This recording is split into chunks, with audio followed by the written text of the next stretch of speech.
Happening, everybody? It's Passive Crypto Mining here, your number one place for all things crypto. First of all, I just want to thank all of you who have subscribed to the channel. We've just surpassed 2,000 subscribers and we are on our way to 3,000 subscribers. If passive crypto mining is your thing or any updates in the crypto space, then make sure you click on the subscribe button. We are on a journey together to see what we can do in 2022 with regards to crypto mining. Today's video is going to be about the Type 1 sensor. I did an in-depth video on all of the different types of sensors and how you can get rewards from them, and I've put a link in the description and also at the top of the screen. So if you want to watch that video, make sure you do after this one. But we're going to talk specifically about the Type 1 sensor, how you can maximize your earnings and perhaps come up with a calculation of how much you could earn, and also about some of the risks that are associated with it. Is now a good time to purchase the Type 1 sensor? Maybe towards the end of the video we'll have an answer, maybe we won't. But with that over and done with, let's get straight into the video.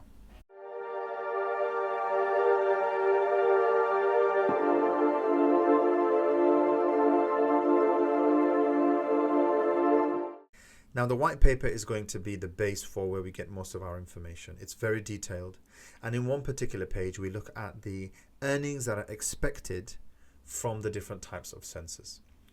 Now there are two parameters that we have to look at when we decide about how we're going to earn from our sensor. The first parameter is the where. In other words, where is my sensor located? And the where can be in two areas. One is called a tier 1 pixel and the other area is called a tier 2 pixel. Put very simply, the tier 1 pixel is an area on the map which is highly densely populated. To be in that area, you qualify as a tier 1 pixel. If you are in a tier 2 pixel, then the associated rewards will apply. But if you are in a tier 1 pixel, there is a second parameter that you have to follow, and that is when. When did your sensor come online? If you came online before anybody else, then you will be known as the lead sensor. And if you came online after a lead sensor was already in your pixel, then you will be known as a backup sensor. This applies for both tier 1 and tier 2 pixels. So the highest earning miner will be a tier 1 pixel and will be a lead sensor. And the lowest earning miner will be in a tier 2 pixel and will be a backup sensor. Hope that clears that up.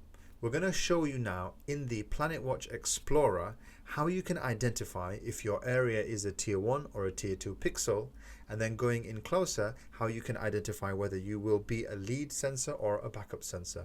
And I'll also share with you some caveats because there is no foolproof way of understanding that.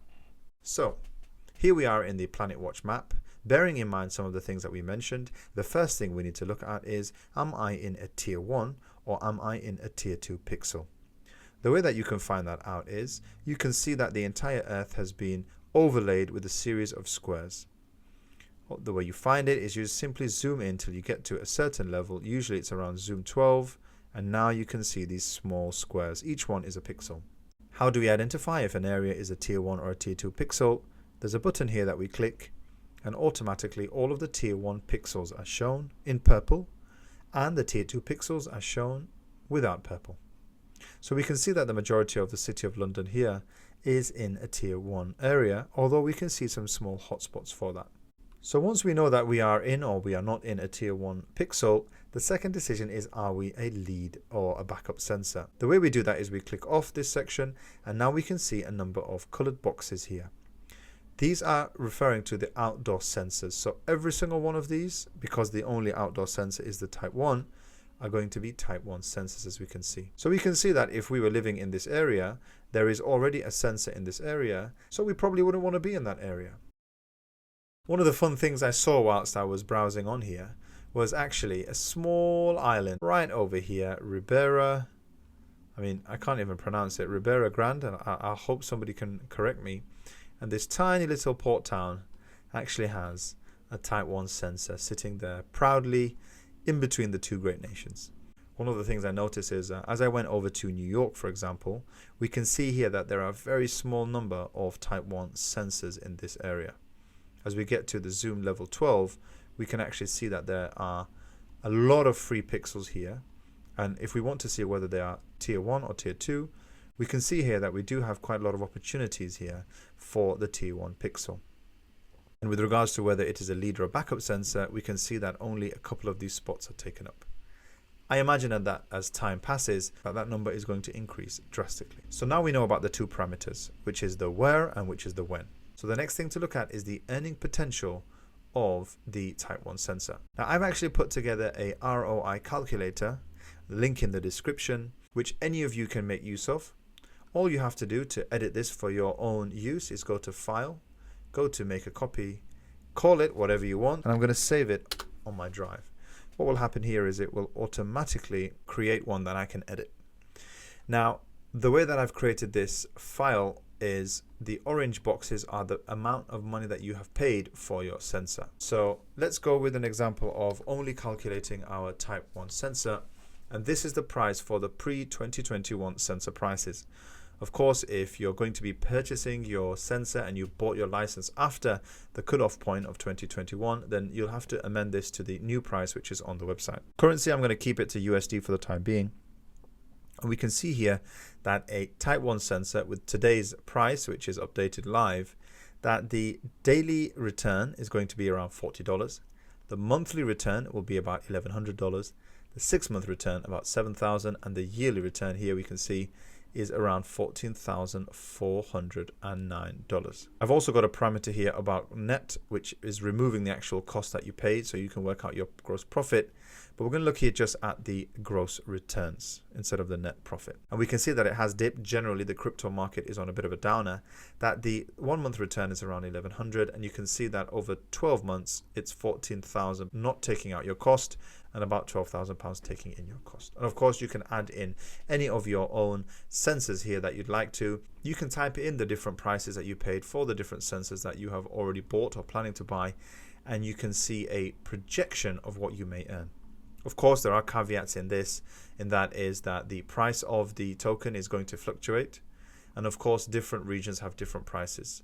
So you want to make sure that you factor that in. But this is a small projection of what we can do so. One of the other questions that actually gets asked quite a lot is saturation, how saturation works. We can see here that there is a figure or a cap on the number of sensors that PlanetWatch will take before it then hits the saturation point. And as Claudio mentioned, saturation is not necessarily a bad thing. It means that they are reaching their quota, the target of what they want to be able to at least have a decent offering to the market. For the Type 1 sensor, we can see that that is 2,459 sensors. If we look at that figure, 2,459, and we go to the PlanetWatch Explorer, we can see that we are actually on 1,775 sensors. And this is the number that is onboarded. So we know that we are nearing the saturation point. The second part of the discussion around saturation is also around the daily reward budget.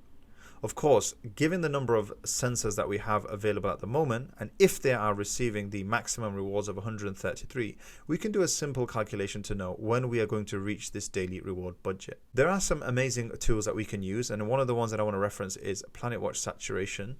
I'm going to have a link in the description. This is an amazing tool, so I would encourage you guys to go and make use of this tool. And using the calculations that I mentioned, they have worked out the number of sensors that have been onboarded, the daily reward max, and also how many days are estimated to be left until rewards are dropping. Now, I would take this with a pinch of salt because we do not actually know how many sensors are going to be onboarded in 1 month versus 2 months versus 6 months. So it may be that this is a projection based on the current onboard rate, but that could drastically change. So we have to take that with a pinch of salt. We know that the recycle bin is being topped up on a regular basis, but we can see here that for the Type 1, we can see that over 316,000 tokens have been added to the recycle bin today, and that there is an estimated 500 days until the rewards drop. But remember, if the number of sensors drastically increases as the logistics and the supply is being able to increase for the Type 1 sensors, we might see that number decreasing. So there is, of course, a risk. And the other risk that I want to mention is that you may be living in a pixel that is not occupied. So you may think that you are in a lead sensor position, but by the time you receive your sensor, somebody else may be in front of you in the waitlist, and so they may receive their sensor and actually set themselves up as a lead sensor before you. One of the other things that I wanted to mention is that the white paper does make reference to the fact that once you are onboarded and you give at least 50% of the recommended streams, that you earn a qualifying point. and that if you are onboarded and you don't receive the minimum number of streams, that you'd lose a qualifying point. And so the position of the lead sensor is based on the number of points that you have. It is possible that you could have a sensor, and if it goes offline, you could lose your points and somebody could overtake you. And that's why it's recommended for the Type 1 sensor to have some sort of a backup or UPS system that if your electricity goes down, it still keeps you online. That way you don't lose your position. One of the last things I wanted to talk about is if you can spoof the Type 1 sensor. I know that some people have tried to spoof their location with regards to the Type 3 and the Type 4 sensors. It's not something that I recommend. It's harmful to the network. And actually with KYC taking place, if they do find that you have been spoofing the network or you're running a farm, they can just ban you for life. But one of the unique things about this sensor is alongside all of the different specifications that it has, it does have an inbuilt GPS unit. So it's going to be a lot harder for people to spoof this, which I think is going to be very good for the network. And that's it for this video. If you want to learn more about the Planet Watch network or other passive crypto mining opportunities, make sure you click that subscribe button. I'll be doing an overview on my earnings so far on the Type 3 and the Type 4 sensors for over 3 months. That's it from me. Thank you.